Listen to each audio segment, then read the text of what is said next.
Greetings and welcome to today's webinar, USB-C and PD compliance testing.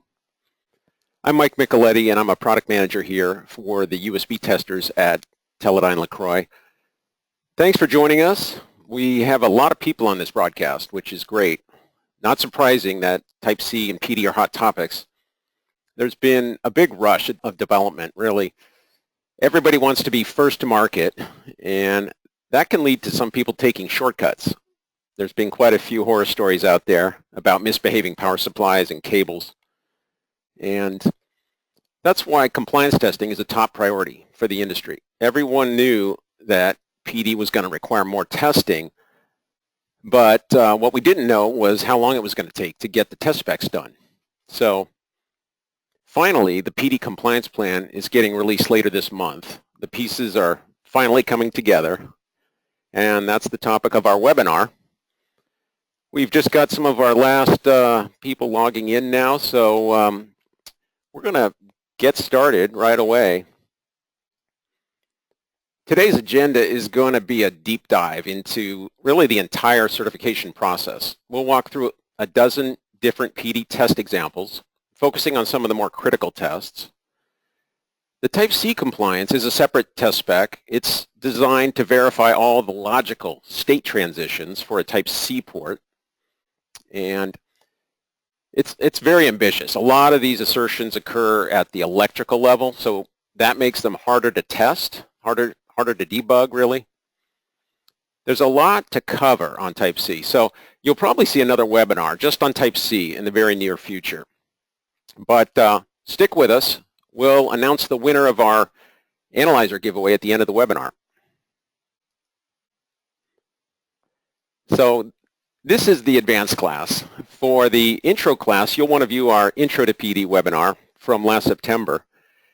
It's a good overview of the technology. Just search for webinars on the Teledyne LeCroy website to find it. We have a lot of material to go through. Of course, everyone will get a copy of the slides by email sometime tomorrow. And if you miss anything, don't worry. You'll be able to replay it on YouTube in a few days.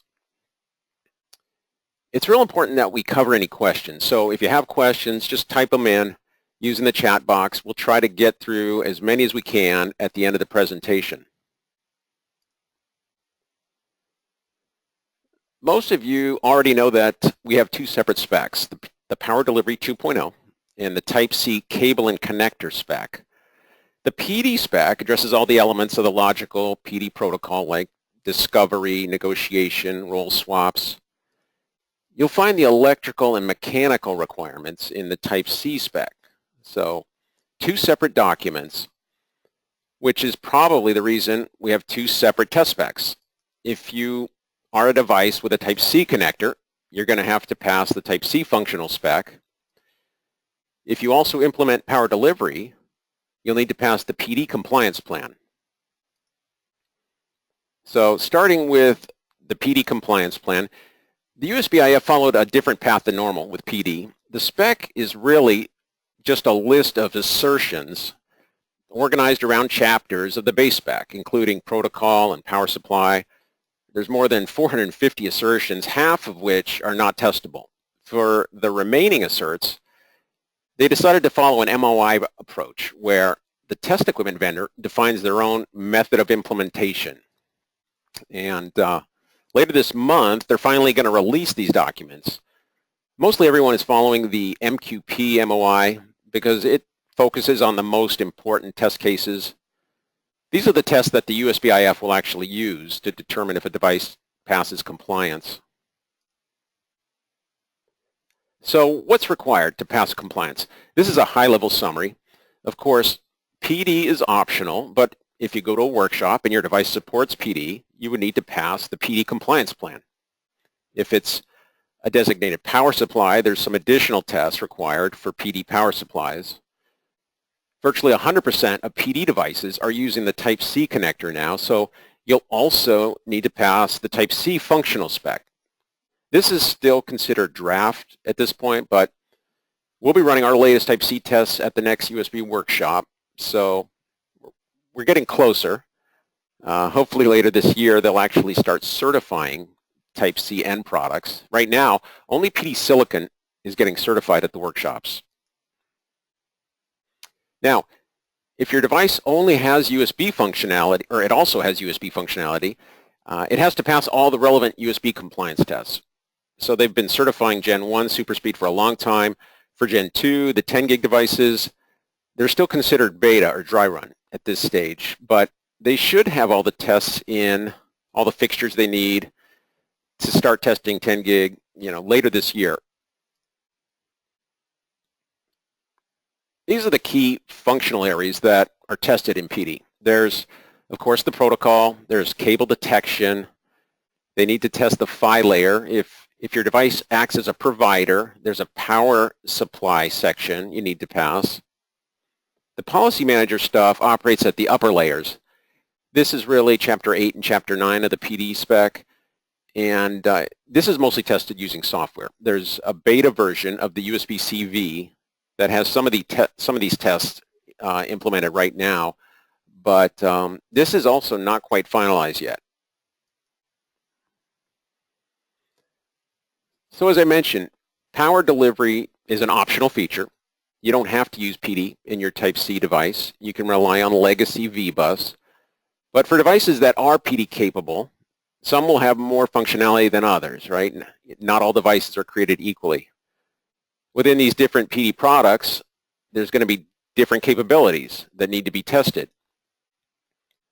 Here I'm just summarizing the major areas for PD testing, and we'll look at a lot of these in a minute. And when we do, you'll notice that DRPs are subject to the most stringent testing because they have more functionality. On the other end of the spectrum, consumer-only devices are simpler.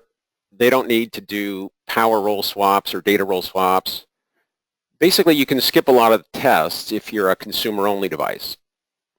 But at a workshop, we have 50 different devices walking through the door. How do we know what to test? We need to basically know exactly what a device's capabilities are to run the right tests. So for PD compliance, all vendors are required to provide a text file which describes the different features he supports. The USBIF has a little app called the PD VIF generator that walks you through all these questions. For example, each PDO needs to be specified. What's your max current? What's your operating current? Because we're going to verify that he can actually source or sync that level of power during testing. There are fields for roll swaps, VCON support, does it send SOP prime messages? All of these fields are exported to a text file, which then the tester uses to run the test. So it's critical that this information is correct, not only because it's used by the test equipment to pass or fail a device, but it's also used by the USBIF to track the capabilities of the product or the chipset. So if you overlook a feature like battery-powered operation, then we won't test it, and it won't be considered certified for that mode. Also, say you bring a test board to the Plugfest and it has more than one configuration. You would need potentially to provide VIFs for each configuration.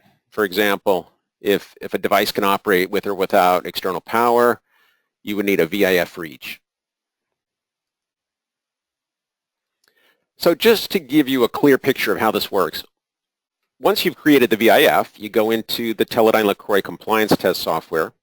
Before you run any tests, you'll use the VIF button. It brings up a dialog where you choose Open File. You select the VIF for the device you want to test, and it will load into this window with all the fields clearly labeled. You can click on any field to edit it in this window, which is very handy for debug. Although during the formal USB workshops, you're not allowed to make changes once you've submitted your VIF. Almost every test we do relies on the data in these files, the VIF. And really, this is one of the most common reasons for failing compliance. When the VIF doesn't match the device behavior, you're going to get a lot of fails. So check this information carefully.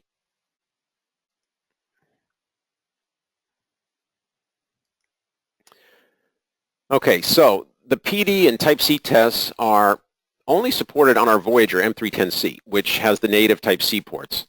You would just connect directly to the DUT over a short 5-amp cable. Setup is basically the same for source or sink.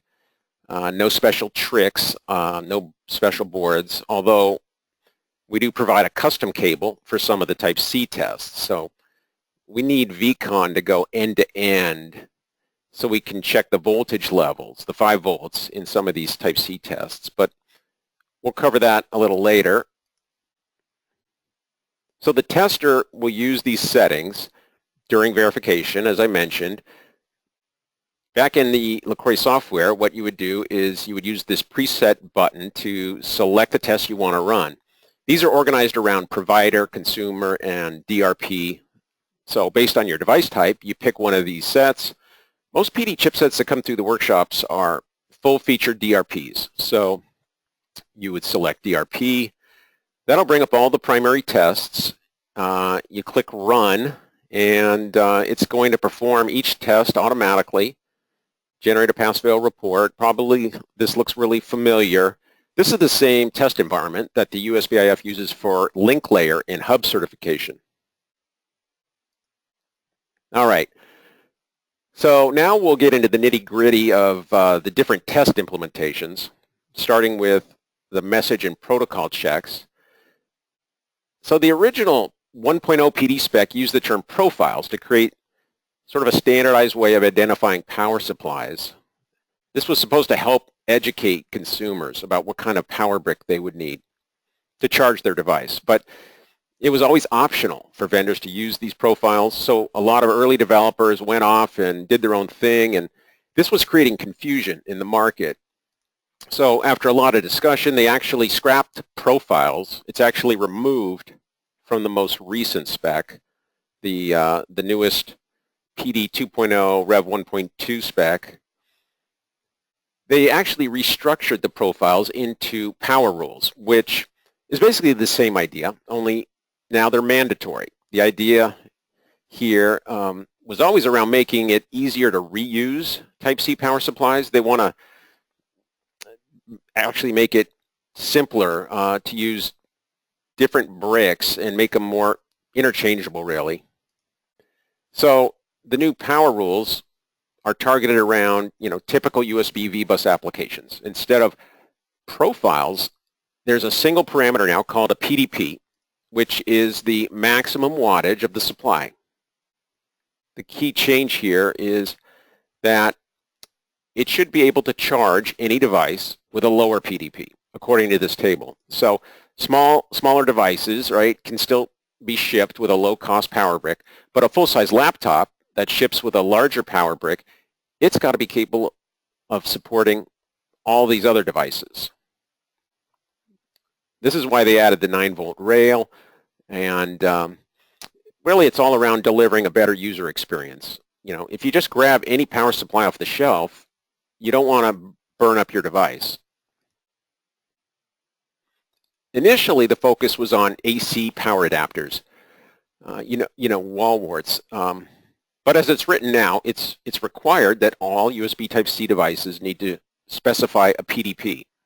So for ports that can act as a provider, we'll now check that he reports that all the required PDOs from this table.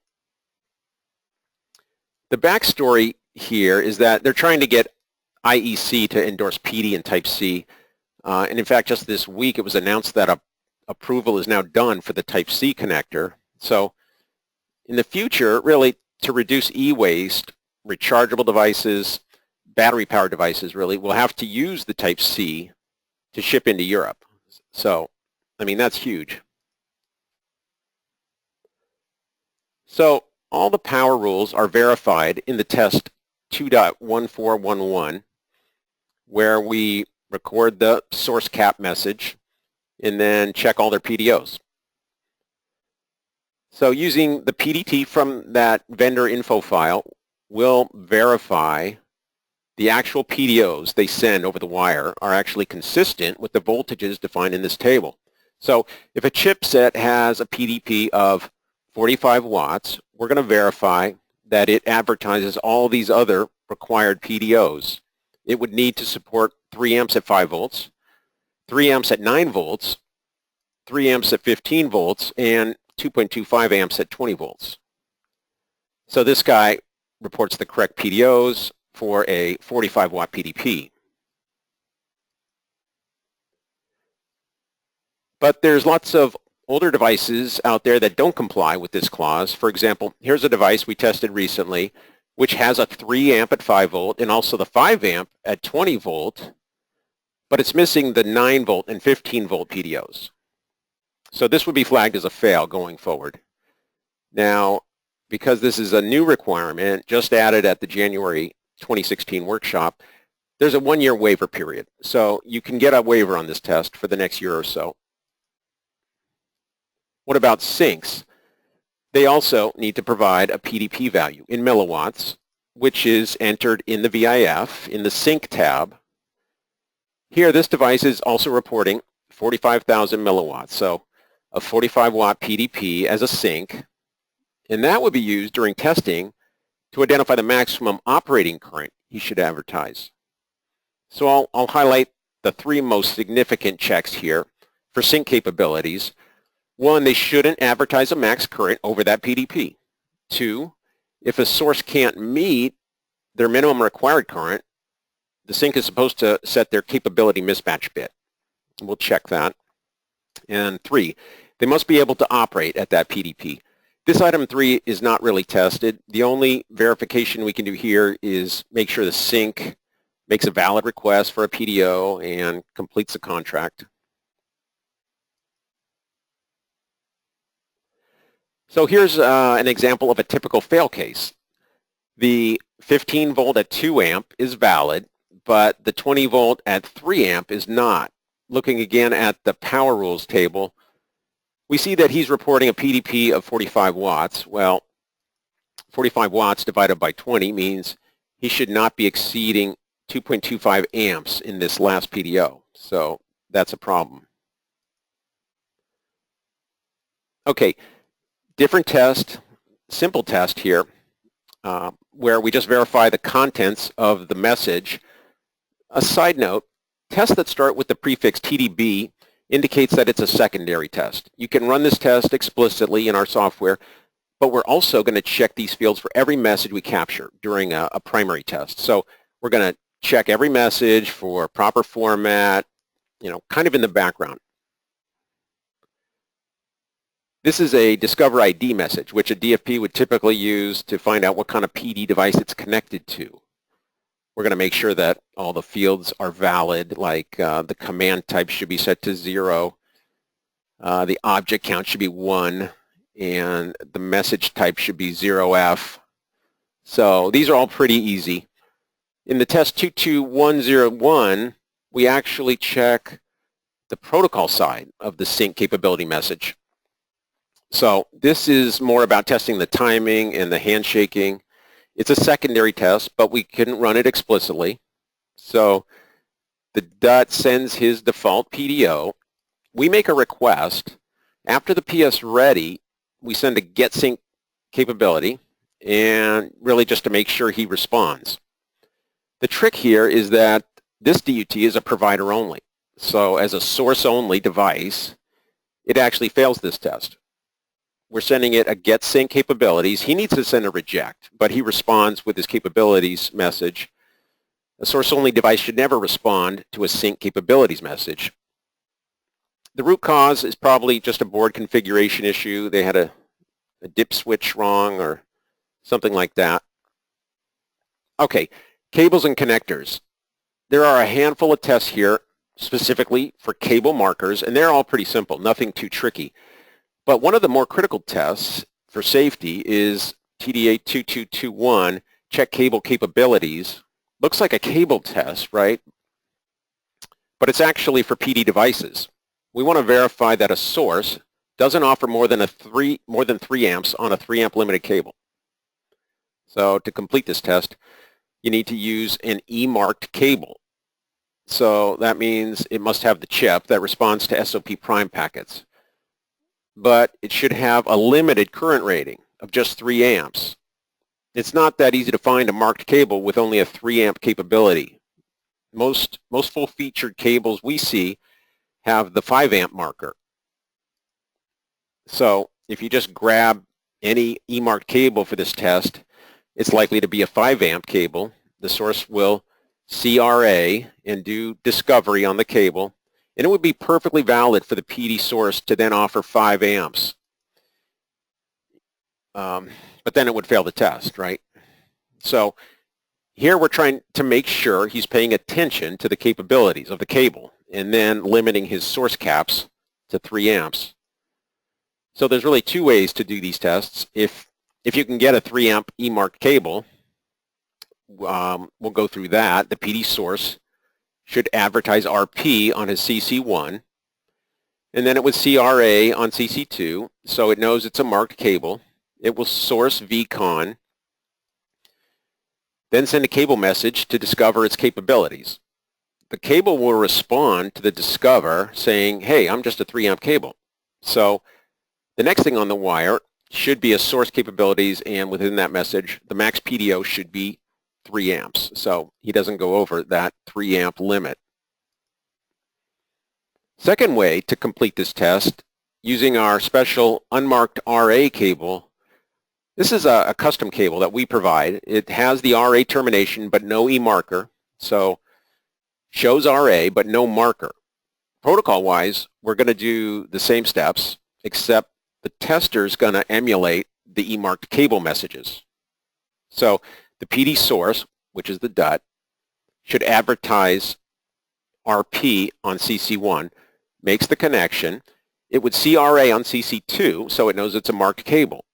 It will source VCon, then send a cable message to discover its capabilities. Now the tester will receive the SOP prime, and it can respond to that discover.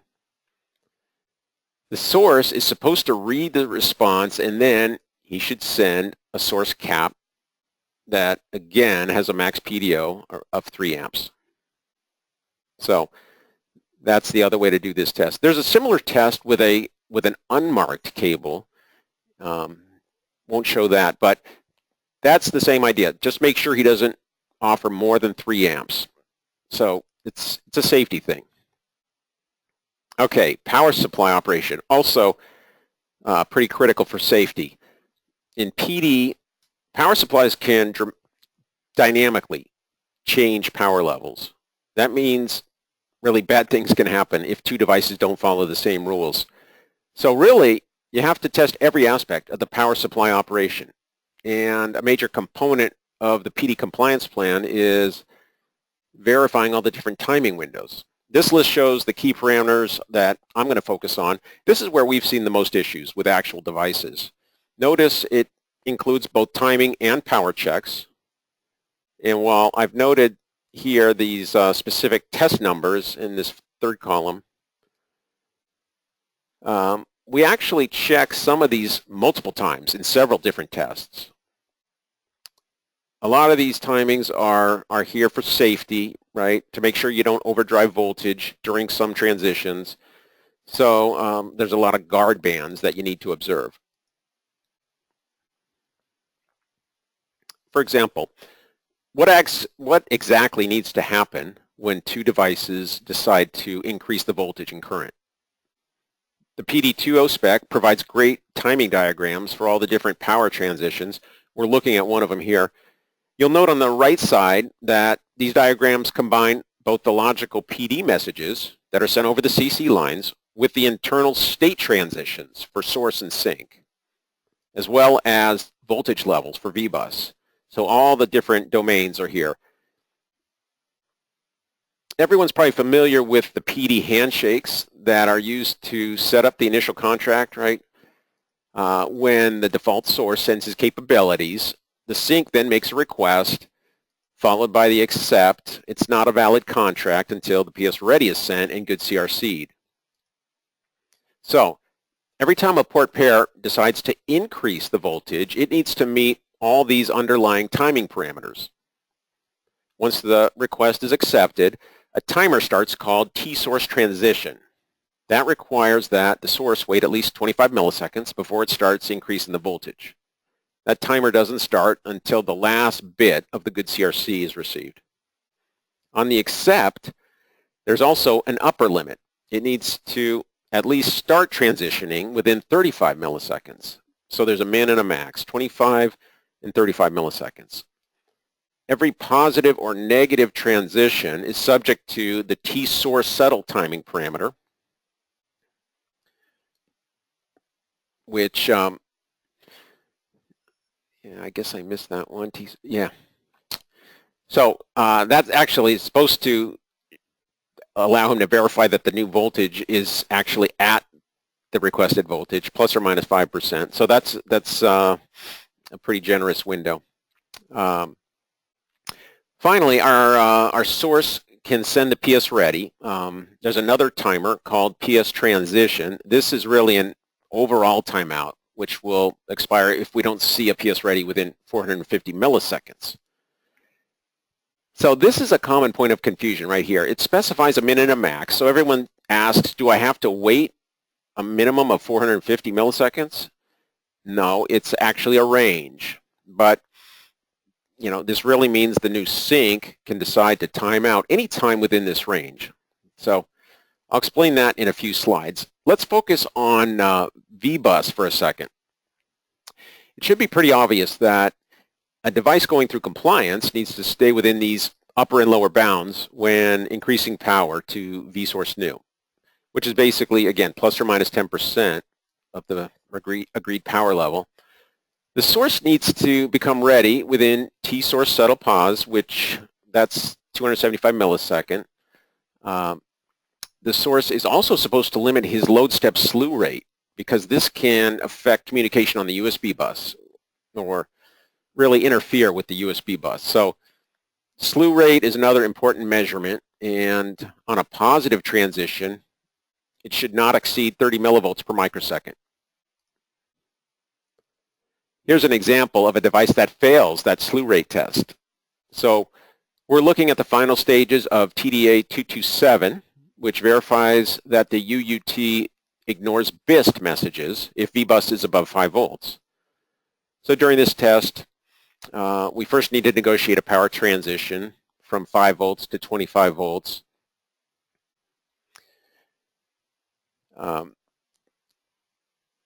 Did I say 5? I said 5 volts to 12 volts. Okay.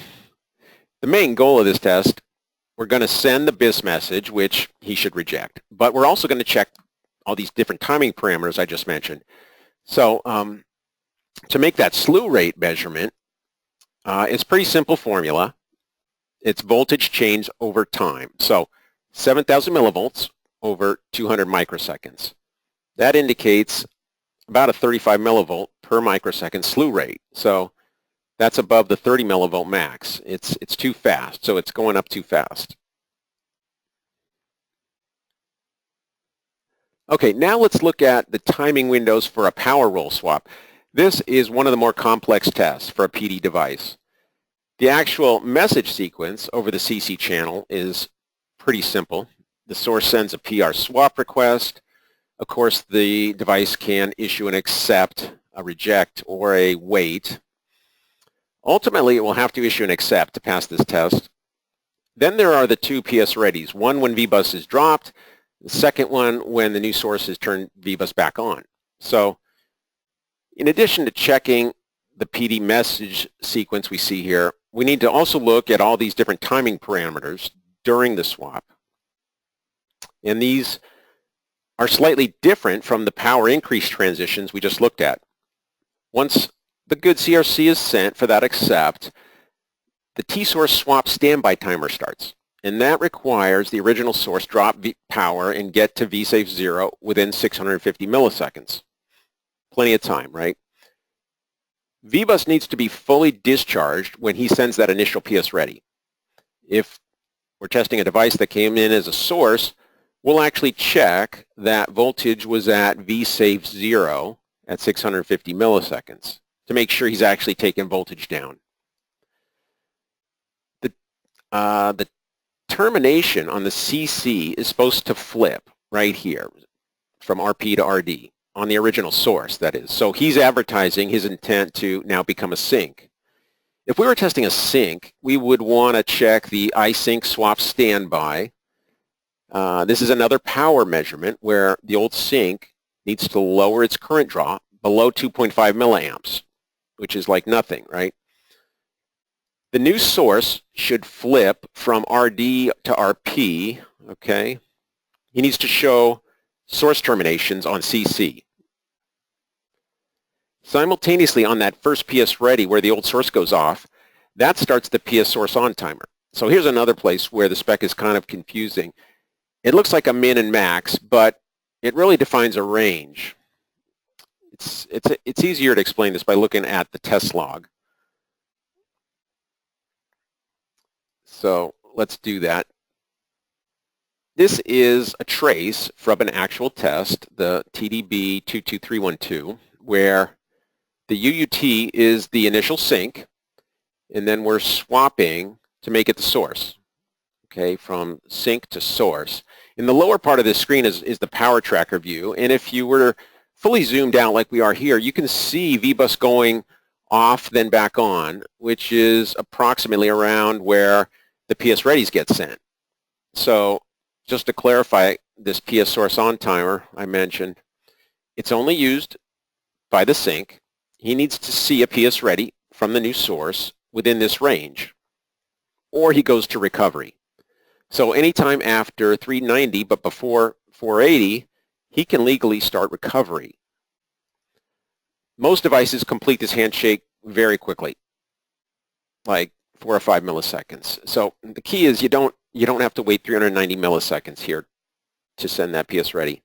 You send the PS ready as soon as voltage has settled at the vSource new. Okay, hopefully that's not totally confusing to you. Another note, we just dropped VBus, right? The USB connection shouldn't reset, even though VBus is gone. That's part of the PD protocol. We don't test this. We don't look at any USB behaviors in PD compliance. Basically, that's tested elsewhere. But if we look closely, we'll see a different problem with this device. The new source should only send PS ready once its VBus is at vSafe 5. Everything looks fine, but if we zoom in on the second PS ready here, we can see the actual slope of VBus coming up. This PS ready is right on top of the VBus on. If you were to do a measurement, you can see he's more than 500 microseconds too early with the PS ready. So actually, anytime we capture a power increase like this, we're going to do this check and make sure that VBus was at vSafe 5 before that PS ready is sent. So that's a real important requirement. While we're on this role swap topic, I mentioned there are message checks that are performed on every test. This is one of the quirks of power delivery. During a swap, notice how the old source takes the sync role. And while the old sync is still responding as a sync. This is something you really should never see in PD, a sync CRCing a packet from a sync. The spec isn't very clear on this, so we've agreed that this field won't be checked in compliance. There are some implementations out there where the source keeps the source role in that first PS ready and others that don't. Okay, now we're looking at the transitions for hard reset. The key parameter with reset is to make sure that VBus stays up long enough for the sync to finish up anything in process. So similar to a power swap timing situation, only here it's called TPS hard reset min, which is 25 milliseconds. So it's a guard band to give the link partner fair warning that VBus is going away. But then it needs to start the transition by TPS hard reset max, which is 35 milliseconds. We also check that VBus gets to vSafe 0 here. Whichever side was the default source needs to wait for T-source recover, and only then turn VBus back on to get to vSafe 5. This is an easy measurement to make in the power tracker. click on the hard reset up in the trace. That's the start point for your measurement. You drag your cursor over to the B point to vSafe 0, and well, you can see that this device fails the PS hard reset min check, where VBus is supposed to stay up for at least 25 milliseconds. We can see the voltage starts dropping after around 22 milliseconds. So that would be a fail. So the Voyager M310C can act as a full 100-watt source on its own, with its own power supply. If a device wants to pull the full PD current from the tester, the full 5 amps, the tester can do that over a standard Type-C cable.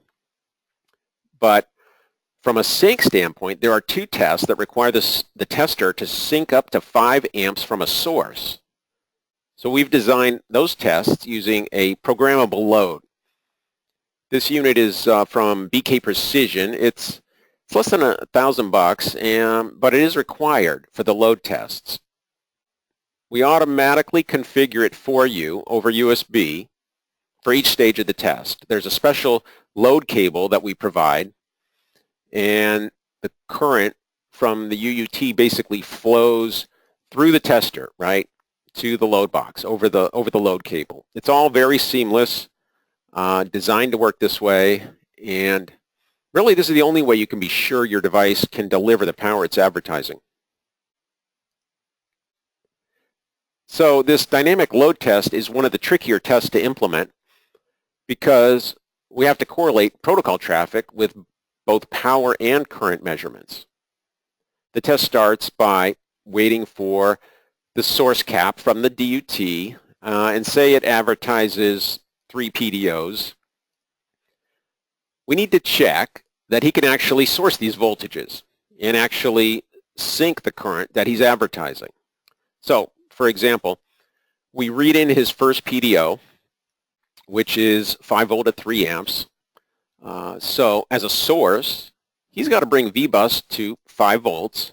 The tester, acting as a sync, is going to sequentially make 5 requests at equally spaced current loads. One at 0 load, one at 25%, one at 50%, 75%, and another request at 100%. So that one's the full 3 amps. For each request, using the external load box, we're actually going to make sure he can actually supply that current that he stated in the PDO. And that voltage also has to stay within spec. We're going to do this while increasing the load at each request and then do the reverse and actually step down the load. So 10 separate contracts for each PDO. Any deviations would be grounds to fail this test. This is an actual trace from the dynamic load test. So the DUT is the source for VBus. Okay. Below you can see the power tracker is zoomed way out. You can see voltage is initially sourced at 5 volts, and right here the current goes to 3 amps. Okay, so that's the load box. The PS ready is the key point of measurement in this test. That's the source saying your power is ready, so we initiate the load box. You can see we're measuring the current at 3 amps right here. Current is often shown as a negative, which we see here because, well, it's moving in the opposite direction of voltage, so that's normal. If we zoom in on this section of the graph, when the load turns on, you can see some initial droop from the source. This ringing waveform effect is pretty typical for a power supply that's using a switching regulator. But just to show you how tight some of these specs are, you can click on the low point in the voltage graph, and you can see it's dropping to 4.5 volts. That's, right on the threshold of compliance. You need to stay within a half a volt, that's 10% plus or minus, of V-source new. So this is very close, almost half a volt, but not quite. So we would still call this a pass. So we just looked at the DUT operating as a source. Now we're looking at the DUT as a sink after a power transition. The main focus of this test is to verify he adjusts his current draw after agreeing to a new power level. So we're the source, and we're negotiating the power level here by offering 0 milliamps for PDO number 1. We check that he makes a valid request for 0 milliamps, and we also check that he's lowered his current draw below 25 milliwatts. This VBus power packet you see here is another way of looking at the power tracker data. Yeah, so it's a non-graphical version with the power tracker. You see power, voltage, and current as measured at that timestamp in this little event here. And we see that with this individual device, he never really lowers his current, which is why this would be a fail. Okay, it's just stuck there at 53. Okay, PD uses very low speed, low impedance signaling, but there are PHY layer specific tests. CRC checking is done at the PHY layer before passing messages up to the protocol layer. In the test 2.132, we unloaded just a barrage of error conditions on the UUT and make sure he can handle them. In general, you get a bad PD message with a bad CRC, you're supposed to ignore it. We also, check the proper message ID handling and resetting. Pretty rare to see problems with this test, but this shows you what the CRC check looks like on the bus. We established the default contract, right? And then we use get source caps to send errors to a source and get sync caps if the DUT is a sync. They basically need to ignore these CRC errors that you see here. But we see a problem on this last one where we have a symbol error in the message and the device does respond. So that would be considered a fail. There are 3 PHY layer tests in the compliance plan which are really in the electrical domain.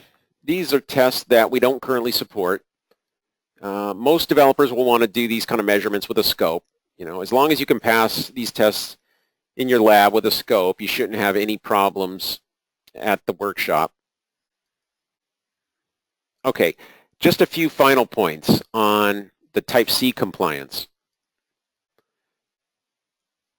These are the key areas for testing Type C. As I mentioned earlier, this is all still considered dry run at this stage, but it's a top priority for the USBIF to get these test procedures finalized. Obviously, companies want to start shipping Type C end products. In fact, some OEMs already are. Even though they don't have the logo certification, there is a specific logo. There's a specific logo for the power delivery devices. But for Type C, they'll just use the existing logos. So the Teledyne LeCroy platform will support all of the end product functional tests for Type C. And as I mentioned, some of these tests are really complicated. You need to detect state changes that are occurring at the electrical layer. We're directing devices into these different states using the voltage resistance levels on CC. So, this stuff is tricky. The bar is pretty high, and the precision that's needed for these measurements is significant. In addition, there are multiple tests that require PD and USB data traffic simultaneously. So you need to go through PD negotiation and then link up at high speed or super speed plus, go through suspend, resume, capturing the whole exchange. So the Voyager M310C has all of this functionality already. Okay, in the 4.31 Sync Connect test, we'll actually test some of those state machines that control that initial connection process.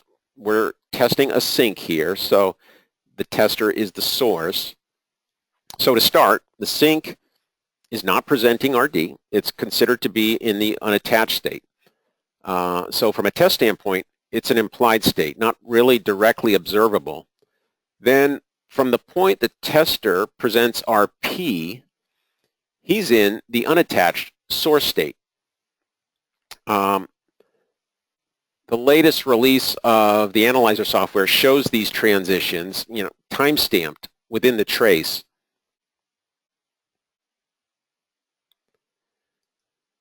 So as soon as the DUT presents RD, he's actually entered the attached wait state. He needs to stay in this state for TCCD bounce, which is a minimum of 100 milliseconds. But then within 200 milliseconds, he needs to transition to the attached sync state. So that's, again, a range, 100 minimum, 200 maximum. How do we know that he's moved to attached sync? There are two steps. He needs to actually sync current over VBus and begin USB transmissions if he supports USB. The DUT needs to stay in this state for at least 500 milliseconds in this test without dropping. There's a source version of this test where we actually check that he actually sources VBus in this stage. So that's kind of the sequence. So he needs to, again, power or make a contract and, again, establish communication. Okay. Then the tester will actually remove VBus, which should cause the logical state of the device to return to unattached sync. And I believe that's the end of the test.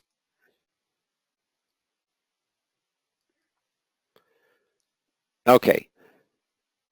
So many of these tests require that we measure voltages on CC1. This specific test I wanted to highlight because here we also have to measure VCON voltage from the DUT. So we added the CC Power Tracker in our latest software release.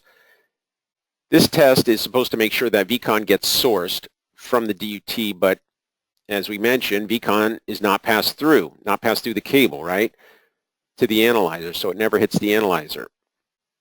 So here's where we needed to create a special cable that connects CC2 all the way through, so we can make sure that VCON is getting sourced at the full 5 volts, and we'll check that it gets sourced at 5, and then also turned off when devices do roll swaps, all with this special cable. So that is included in the Type C compliance package. Okay. Well, let's see. I've got I have just a couple of more, but it's right at the time I wanted to wrap up here, so we could get to some questions. As I mentioned, all of this testing is done with our Voyager USB analyzer. This was really designed to get you through the next years, really the next 10 years of USB development. The PD30 spec has been in development for a while, and this system will support it fully. So it's definitely everything you need to test your device for USB, PD, and Type C. Okay, so again, that was quite a whirlwind. I will try to address some questions now, so certainly take this opportunity to type in any questions. If we don't get to your question, we'll definitely follow up by email. But first, let's do our Mercury T2C giveaway. Let's see, I believe we have a winner here. We have selected Trey Washburn. Okay, Trey, this is your lucky day. And we will be contacting you to make sure we get all your specifics. Okay, so now let me see if I can find some questions here. Yeah, I often have trouble getting this window to open up. Okay. In the industry, there is conception that LeCroy is covering all of the Type C tests, and when will these be available? The Type-C functional test spec, again, is still draft. We have almost half the tests implemented and are going to be actually dry running those at the next USB workshop. So as I mentioned, you'll want to look forward to that if you're going to the workshop, and you'll see those live and in person. Okay, another question. Why would a source want to renegotiate a power contract? Isn't that for the sink to renegotiate? Well, there's times that a source may want to renegotiate the contract. He can always do so by sending his source capabilities. If his, like say, his ability to supply power has changed, right? So possibly another sink on another port has been disconnected. So now he has more power to source. Anyway, anytime he issues that source PDO, that means his sync partner is required to make a request, and that's something that is actually tested in compliance. So good. Looks like that is most of our questions that I can see so far. Are there any specific tests for vendor-defined messages or VDMs? So the VDM modes are not explicitly tested in the PD. But there are some tests in the Type-C spec that at least look at whether we support those commands properly, including the ability to enter alternate modes. Now, none of the functionality in the alternate mode is checked, but the basic messaging is checked in Type-C. So if you look at that Type-C spec, you'll see a couple of tests, but for the most part, you're going to want to refer to the test specs specifically from these different vendors or these different organizations like VESA for the DisplayPort compliance tests. They have some tests that they're working on over Type-C. Someone mentioned PD 3.0. So that is a pretty exciting topic because PD 3.0 is going to actually be released at the end of the month here. And so our platform will have full support for PD 3.0 down at the message level. There's nothing really at the physical layer that's substantially changing here. It's mostly handling all the new extended message types and some changes to the power rules, etc. So all of that is coming, and we expect to support it fully. And you'll see that definitely in the next few months. Okay, well, listen, I really appreciate everyone's attention and their participation today. Again, if we didn't get to your question, we will follow up by email. It is just about 11 o'clock, so I will wrap it up there. Look forward to additional webinars coming from Teledyne LeCroy, and we'll see you next time.